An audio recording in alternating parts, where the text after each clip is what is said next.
اعوذ باللہ من الشیطان الرجیم۔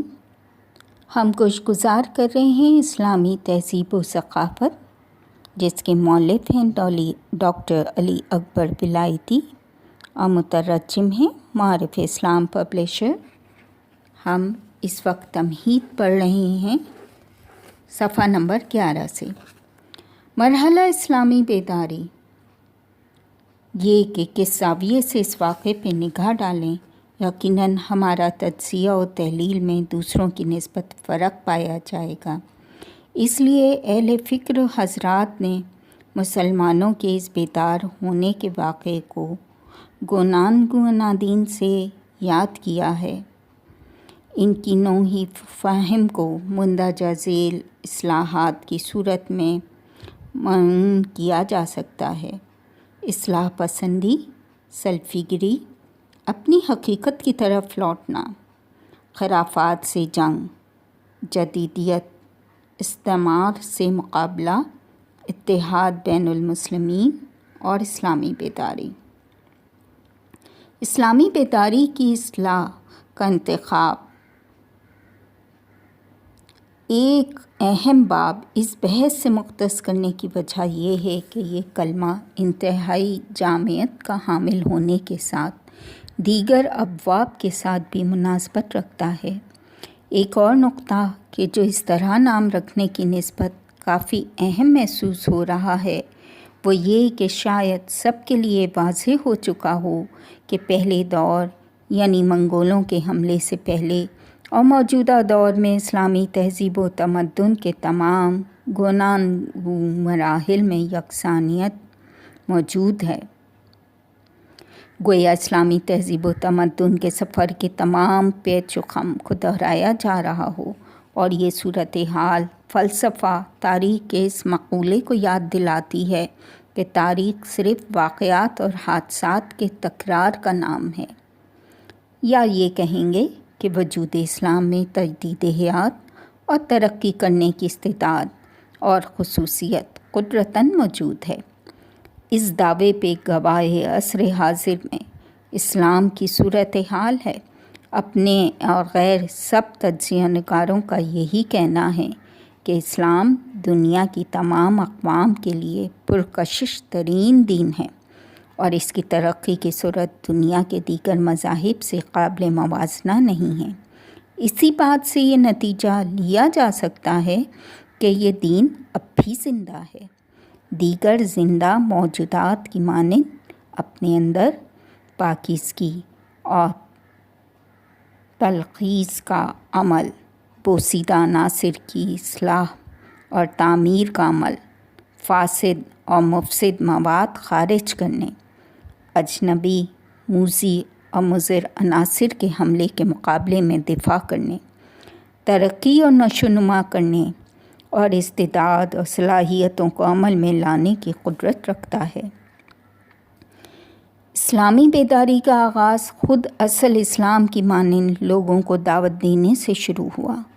امیر عبدالقادر، سید جمال الدین اسد آبادی، شیخ محمد عبدو، سید احمد خان، شیخ فضل اللہ نوری، عبدالرحمن اغبی، شیخ شامل، رشید رضا، علامہ اقبال لاہوری، سید حسن مدرس، حسن البنا، سید قطب، ابوالعلا مودودی، سید محسن امین، جبل عاملی اور آخرکار امام خمینی نے سب کو لوگوں کو پلٹنے اور آہی آہی اسلام کی دعوت دی، اور لوگوں نے اس دعوت کو قبول کیا، اور اسلامی اقوام سے گروہ در گروہ لوگوں نے دوبارہ اسلام کے ساتھ بیعت کی، اور خواص کی اس دعوت اور عوام کی قبولیت کا نتیجہ تمام عالم اسلام میں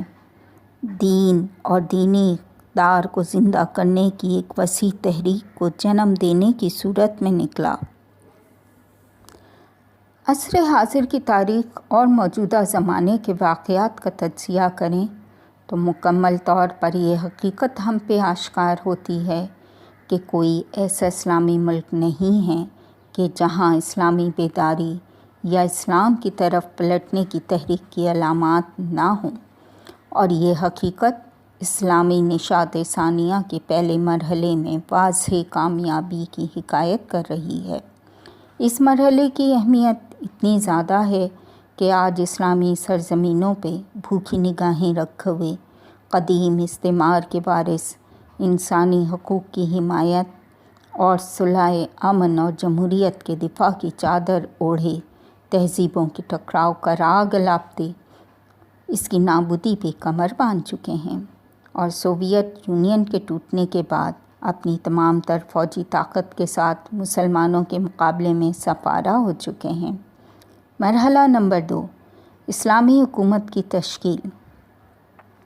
پہلی تقسیم کے مطابق زمانہ دعوت اسلام کی طرف لوٹنا کے بعد دوسرا مرحلہ اسلامی حکومت کی تشکیل ہے۔ شیعہ اور سنی دونوں مکاتب فکر میں ایک اسلامی حکومت کی تشکیل کے حوالے سے نظریاتی اور عملی میدانوں میں شدت سے کوشش شروع ہوئی۔ اہل سنت کی دنیا میں عنوان خلافت کو مختلف دانشور حضرات نے اسلامی حکومت کی تشکیل کے لیے محور قرار دیتے ہوئے لوگوں کو اسی عنوان کی طرف لوٹنے کی دعوت دی۔ رشید رضا، جو کہ سلفی فکر کے اساسی ستونوں میں شمار ہوئے ہیں، انہوں نے خلافت کے موضوع کو انتہائی مضبوط انداز میں پیش کیا۔ اس حوالے سے ان کی عملی تجویز یہ تھی کہ عالم اسلام میں شہر موصل کو مرکز قرار دیتے ہوئے اور امام ہادی الزمان یعنی یمن کے زیدی امام رشید رضا کے ہم اثر کے خلیفۃ المسلمین کے عنوان سے بیعت کرتے ہوئے بین الاقوامی اسلامی حکومت تشکیل دی جائے۔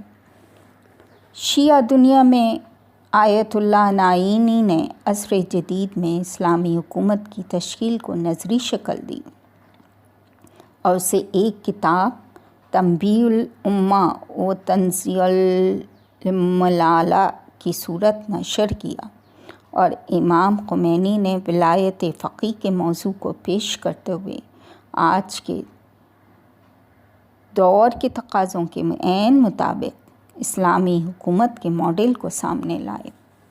اس مرحلے کا دوسرا اسلامی حکومت کی تشکیل ہے۔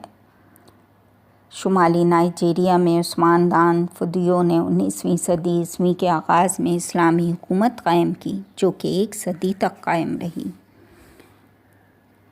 مکتب اہل سنت میں اس کے علاوہ بھی کامیاب اور نیم کامیاب اقدام ہوئے۔ سوڈان میں اخوان المسلمین کے گروہ کے حسن ترابی اسلامی حکومت کا نظریہ تشکیل کا نظریہ دینے والے مفکر کی حیثیت سے ابھرے، اور حسن عمر البشیر کے تعاون سے جعفر نمیری کے سیکولر حکومت کا تختہ الٹ دیا، اور اس ملک میں شریعت کے اجرا کا نعرہ بلند کرتے ہوئے اسلامی حکومت قائم کی۔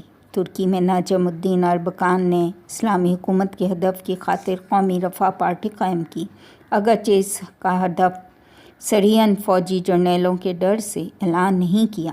اس پارٹی نے بہت کوشش کرتے ہوئے کئی بار اپنی روش اور طریقہ کار میں تبدیلی لاتے ہوئے بالآخر میڈم تانسو چیلر کے ساتھ اتحاد قائم کر کے ایک مخلوط حکومت کو تشکیل دیا کہ اس حکومت کے واضح ترین ثمرات میں خواتین کا پردہ برقرار کرنا، اداروں میں نماز باجماعت کا قیام، اور امام و خطیب کی درسگاہوں کو وسعت دینے کی صورت میں سامنے آئے۔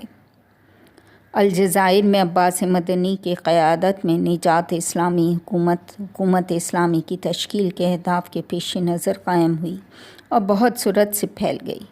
اس طرح کہ الجزائر کے تمام شہروں کے بلدیاتی انتخابات میں سب سے زیادہ ووٹ حاصل کیے۔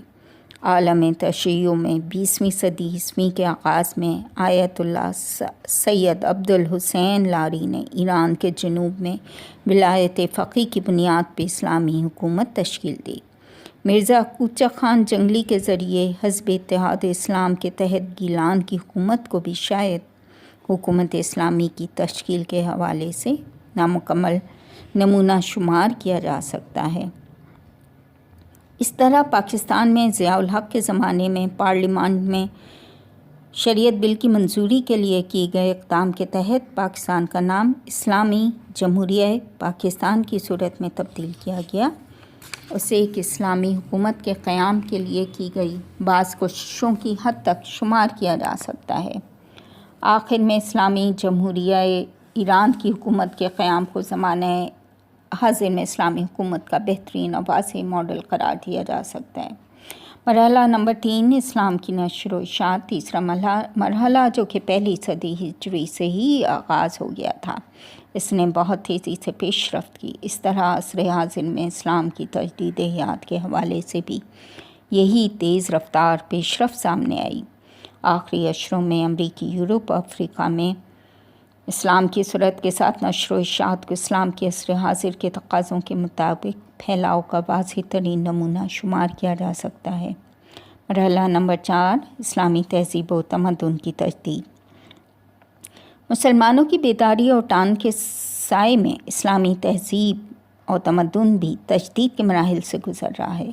اسلامی ثقافت کے احیاء اور تجدید سے فرائض عصر کے فریب آمیز زہر کی قلعی کھل گئی ہے. آج درآمد شدہ مغربی اقتدار نہ صرف اہل علم و دانش بلکہ کئی ملین مسلمان عوام کے سامنے اپنا رنگ و روپ کھو چکی ہیں، اور اسلامی تہذیب کے علمبردار مغربی ثقافت کے حامی مفکرین کے سامنے مردانہ وار کھڑے ہو کے زرخیز اسلامی ثقافت و اعتقادات پر تکیہ کرتے ہوئے ایک عظیم ثقافت کی تشکیل کا سبب بنے ہیں.